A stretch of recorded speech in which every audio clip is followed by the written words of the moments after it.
Bonjour tout le monde. Merci d'être venu ici. Je vais parler de Git Bisect. On va déjà voir ce que c'est Git Bisect, dans quel cas on peut utiliser cet outil, comment on peut l'utiliser. On va voir quelques petites démos et des astuces. Avant de commencer, je me présente. Je suis Carmen. Je suis développeur depuis un bon moment. Depuis quelques années, je travaille chez Geniemobil sur Geniemotion SaaS. C'est une plateforme cloud où on fournit des émulateurs Android. Dans mon quotidien, je fais beaucoup de Python et un peu de JavaScript. Si on remonte un peu dans mon expérience, j'ai fait pas mal de Kotlin et de Java quand j'ai travaillé sur mes applications mobiles. Si on remonte encore un peu plus, on va trouver un peu de C++. Du Ruby, je n'ai pas beaucoup fait. Mais ce talk ici, c'est plutôt agnostique sur le langage. Mais j'ai quand même préparé un petit projet de démo avec l'aide de notre robot préféré, ChatGPT. Alors, c'est quoi Git Bisect? Donc, si on lit la documentation, c'est un outil qui fait une recherche binaire pour trouver un commit qui introduit un bug. Donc, imaginons qu'on a une historique comme ça, une branche avec plusieurs commits. On a un commit dans le passé où tout fonctionnait très bien, mais maintenant, on a un commit qui a un bug. Et l'objectif de cet outil, c'est de nous dire lequel de ces commits-là a introduit le bug. Alors, donc, dans quel cas on voudrait utiliser cet outil? Donc, on a découvert une régression et on ne comprend pas forcément le code. Donc, ça fait une belle transition avec le talk d'avant. Ça peut être qu'on a repris un projet, on ne maîtrise pas le projet, on ne connaît pas le code, ou bien on a juste la flemme d'essayer de comprendre le code. Et donc, on peut utiliser cet outil pour nous aider à trouver où le bug a été introduit. Mais il faut que le bug soit facilement reproductible. Et donc, en gros, le processus, c'est comme ça. On va d'abord trouver un commit qui a le bug. On va ensuite trouver un deuxième commit où on n'a pas le bug, plus ancien dans l'historique. Et on va commencer une session Git Bisect. Avant de commencer à regarder les commandes concrètes, on va voir plutôt un schéma au niveau de comment ça se passe. Donc, encore une fois, on a une historique Git comme ça, avec un bon commit et un mauvais commit. L'outil va nous dire, va choisir un commit entre les deux que nous, on doit tester. Et comment on teste? Ça peut être avec un test unitaire qu'on va écrire, ça peut être un test manuel. Si c'est une application web, on peut lancer l'application, on peut ouvrir le site, on peut vérifier le contenu de la page. Si c'est une application back-end, on peut imaginer qu'on fait une requête en curl et on voit la réponse, par exemple. Mais nous, on fait un test et nous, on indique à l'outil, par exemple, si on n'a pas trouvé le bug, on dit ce commit est bon. Et donc, maintenant, l'outil va choisir un de ces trois commits pour nous à tester. Donc, admettons, il va dire teste ce commit-là, on fait notre test. Si on dit que ce commit est mauvais, on indique ça à l'outil. Finalement, il va nous indiquer un dernier commit à tester. On lui dit qu'on a trouvé le bug. Et à la fin, il nous sort un message pour dire voilà, on a trouvé le premier mauvais commit. Et là, on peut se demander pourquoi utiliser un outil pour ça. Ça semble assez facile à faire à la main. On connaît un bon commit, un mauvais commit. On peut nous-mêmes couper l'historique en deux pour un peu faire cette recherche binaire. Mais imaginons qu'on a une historique comme ça. Donc ça c'est une historique Git du plan de métro de Paris, avec des lignes qui croisent. Donc ça peut être peut-être pas forcément évident de trouver ces commits intermédiaires à tester. Et même si on a une historique assez propre comme ça, l'outil, quand même, ça nous fait gagner un peu de temps. On n'a pas besoin d'aller fouiller dans les logs pour choisir le commit intermédiaire. Et donc là, on va voir les commandes. Donc, on va commencer une session Git Bisect. Donc, la première chose qu'on doit dire, c'est de check out le mauvais commit et on fait Git Bisect bad. À ce moment-là, une session a commencé. On va l'indiquer, on va check out le bon commit et on va dire Git Bisect good. Et à partir de ce moment-là, l'outil va déjà check out un commit entre les deux et il va nous sortir quelque chose comme ça. Donc il est bisecting, il dit qu'il reste environ 40 révisions, donc des commits à tester. Il estime que ça va prendre environ 5 étapes. Il nous montre le commit qu'il a check-out avec le message du commit. Donc nous, on fait notre test. On indique, par exemple, dans ce cas, le commit est mauvais, et ça continue comme ça. Donc là, on voit qu'il y a 20 révisions, donc ça a coupé en deux la quantité de révisions qui reste à tester. Là, on fait notre test, on dit que c'est good, et en gros, ça continue comme ça. Donc on indique des bons commits, des mauvais commits, et on voit que presque chaque étape, environ, on coupe le nombre de révisions à tester en deux. Et à la fin, il sort quelque chose comme ça, avec le commit qui a introduit le bug, avec l'auteur, la date et le message de commit. Si pendant cette opération, on aurait envie de voir visuellement où on en est dans toute l'historique, il y a une commande git bisectView qui lance une application comme ça, et on peut voir là, par exemple, on a cette commit-là qui est good, le commit en haut est bad, et on voit qu'on est au milieu ici, en train de tester ce commit ici. Oui, voilà. Et pour avoir cet outil, donc si on est sur Linux, il faut installer gitk. Si on est sur macOS, c'est gitGUI. Sur Windows, je n'ai pas testé, je ne sais pas. On va faire une petite démo. Alors, donc j'ai un projet, donc encore une fois, je n'ai pas fait beaucoup de Ruby ou Rails, mais il y a quand même une petite application. Je vais l'ouvrir. Donc c'est une page avec une liste des utilisateurs. J'ai bien zoomé. Et le bug qu'on constate, c'est qu'on a des dates bizarroïdes. 2023, 23, 13, c'est quoi? Ça ne peut pas être une bonne date. Ce n'est pas une question de date américain ou français. C'est une date bizarre. Donc ça, c'est le bug.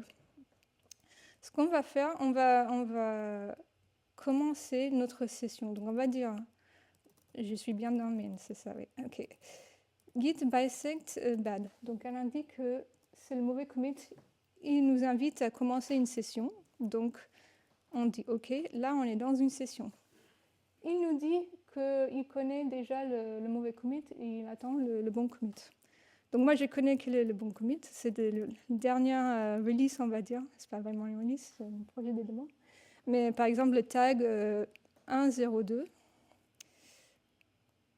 Si je lance le serveur à nouveau, bon, c'est pas très joli, mais là on voit qu'on a des dates normales. Donc là on est bien le 13 septembre. Donc ça c'est un commit correct. Donc là je vais dire git bisect good.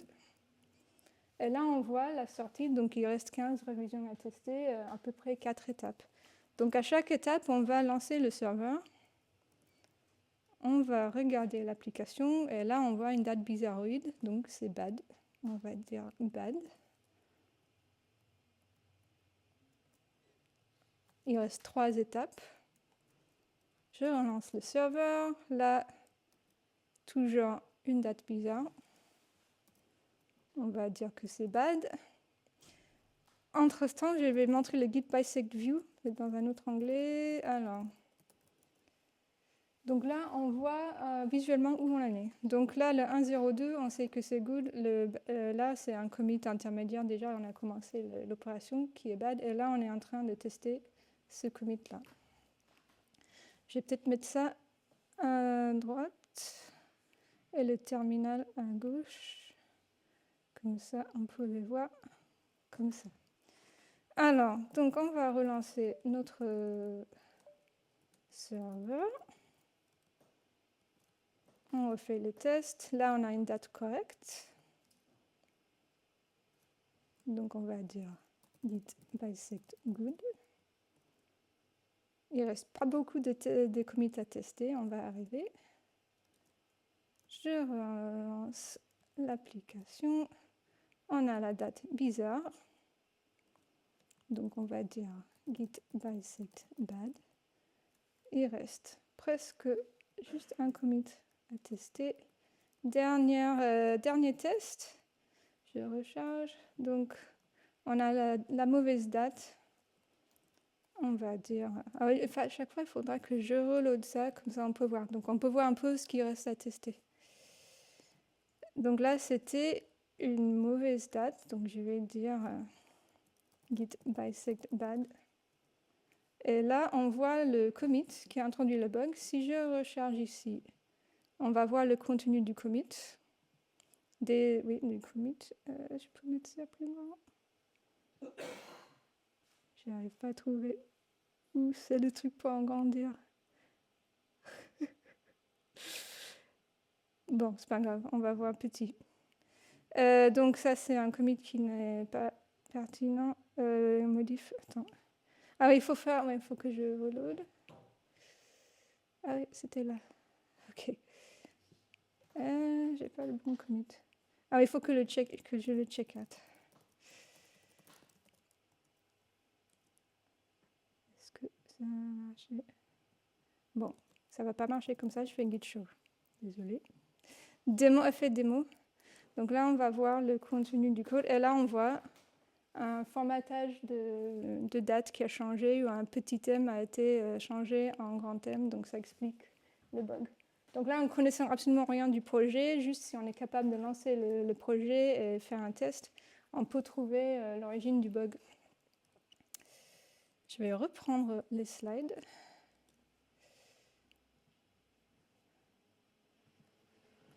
Alors, donc là, c'était un peu relou à chaque fois. Il fallait relancer le serveur, ouvrir la page, faire un check. On peut automatiser ça aussi.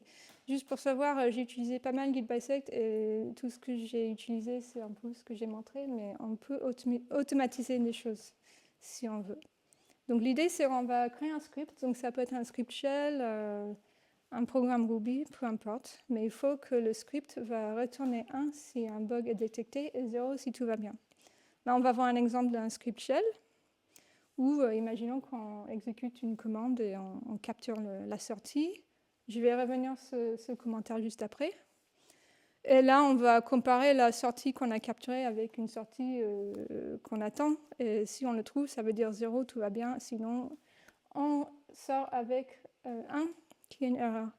Pour ce commentaire-là, c'est important de faire un nettoyage parce que peut-être le test qu'on fait, ça peut avoir des effets de bord, ça peut peut-être modifier des choses dans une base de données de tests ou créer des fichiers temporaires. Donc il faut nettoyer, le script, il faut qu'il fasse un nettoyage pour que chaque test peut être isolé.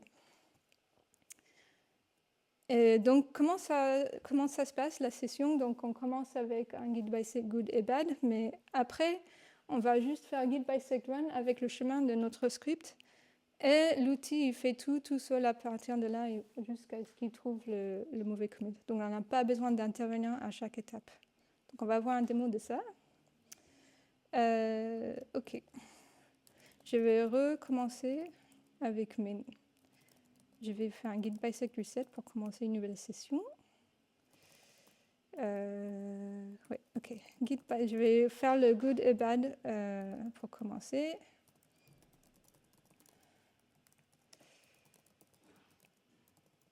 Alors, donc là, il faut un script. Et le script, on va le trouver, que j'ai préparé sur GitHub. Oui. Attends. GitHub, ah, très bien. OK.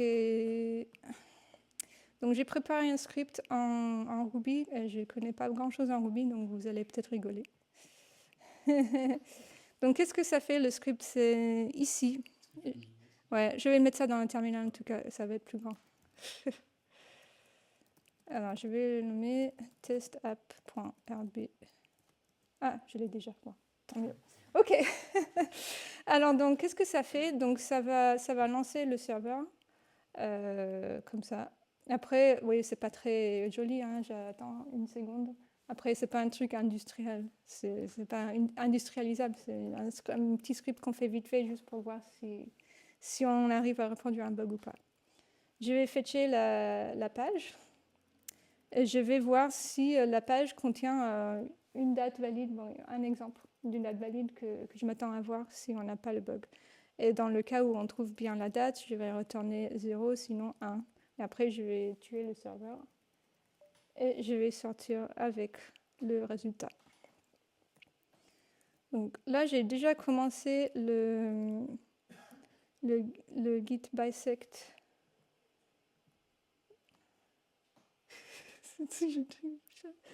C'est où le truc pour... Ah, voilà. Ok, donc on a tout ça à tester. Donc là, j'ai déjà lancé le good et bad. Je vais maintenant faire le git bisect run du script. Et on croise les doigts. Donc là, il lance le serveur, il fait tous les tests à chaque commit qu'il teste. Et à la fin, il trouve le commit qui a introduit le bug. Pareil que quand on a fait à la main. Alors, je reprends. Donc, quelques astuces. Donc là, on a toujours utilisé good et bad, mais parfois, ça n'a pas de sens. Parfois, on voudrait savoir, on avait ce bug avant, maintenant, c'est corrigé. C'est comment que ça, c'est corrigé. Donc, on voudrait trouver le commit qui a corrigé un bug. Donc, ça peut être perturbant d'inverser good et bad.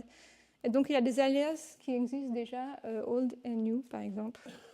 Et si jamais ce n'est pas vraiment une question de good et bad, par exemple, si on voit qu'une couleur d'un bouton a changé de jaune à bleu, par exemple, on peut aussi définir nos propres termes. Donc, au lieu de faire git bisect good, on ferait git bisect yellow, git bisect bad, git bisect blue à la place. Un autre exemple. Pain au chocolat pour good ou chocolatine pour bad. Alors, donc là, j'avais montré cet outil graphique pour voir l'arborescence Git et là où on en est pendant l'opération. Si on n'a pas envie d'installer ça, on peut voir aussi dans GitLog, il y a des décorations qui sont ajoutées pour les commits qu'on a indiqués comme good et bad. Petite astuce, par contre, depuis 2022, pour qu'on voit ces décorations, il faut mettre un conf dans notre guide config global pour que ces décorations apparaissent. Après, si on n'est pas trop ligne de commande et plutôt IDE, je ne sais pas si vous dites plutôt IntelliJ ou VS Code ou autre chose, mais là, par exemple, dans IntelliJ, on peut aussi voir ces décorations apparaître dans l'historique Git. Ou dans VS Code, là j'ai testé GitLens et on les voit. J'ai testé deux autres extensions, GitGraph et GitHistory, et je ne les voyais pas. Ben, GitLens, ça le montre. Ah oui, donc supposons qu'on est en train de faire tous les tests à la main et on se trompe. On a dit good et on voulait dire bad. Est-ce qu'il faut tout arrêter, tout recommencer? Non, pas du tout, pas de problème. Et il y a git bisect log qui va sortir sur la sortie standard toutes les commandes qu'on a fait en gros, avec tous les commits qui sont good ou bad qu'on a marqués. Donc on peut sauvegarder ça dans un fichier, corriger par exemple.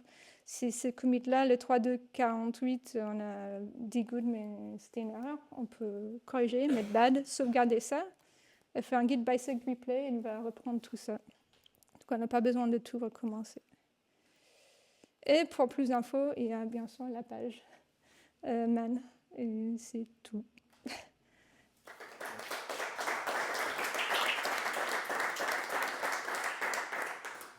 Une question? J'en ai. Oui? Comment tu fais par exemple quand tu reviens dans le passé, ça change l'état de ta base de données et que tu as besoin de données, d'importer des données, ou enfin comment tu gères Alors, le cas avec les données parce que ah là, oui. des données Parce que là, dans ce cas-là, j'avais une base de données avec des données fixes qui ne changeaient pas dans chaque test.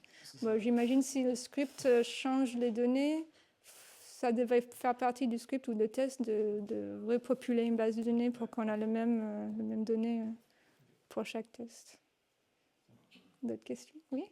Est-ce que c'est arrivé de, enfin c'est un peu rhétorique, mais de ne pas trouver bisect ou alors de te trouver dans des cas où tu te dis mais ça m'a pas aidé et Oui, j'aurais pas dû faire ça. parce que quand je croyais qu'il y avait un bug introduit dans l'historique, mais en fait c'était un truc externe.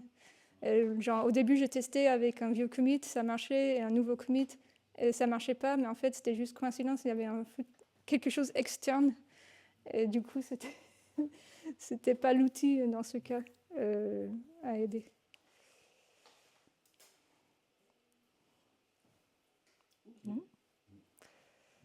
Pas de questions?